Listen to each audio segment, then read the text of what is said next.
د افغانستان د اقتصاد د پیاوړي کولو لپاره د طالبانو لومړی او زبردست اقدام. طالبانو د ټاپي پروژې په اړه تازه څه ویلي دي؟ جزئیات په ویډیو کې وګورئ او چینل سبسکرایب کړئ. لیدونکو السلام علیکم.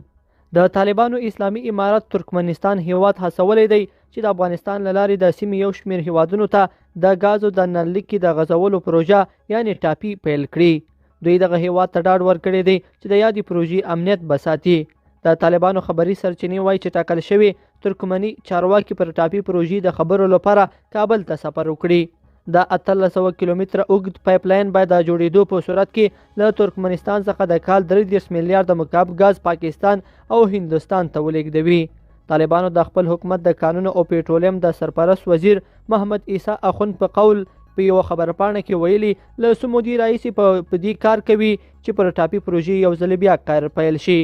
محمد عیسی اخوند کابل ته د ترکمنستان د پلاوي تر سفر مخکې په کابل کې د ترکمنستان له سفیر سره ولیدل.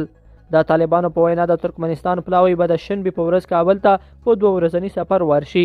د افغانستان د مخکینی حکومت په مهال د دې پروژې سروي او د ډیزاین کارونه بشپړ شول، خو د طالبانو له لوري ناامني سبب شوه چې کار بشپړ نشي.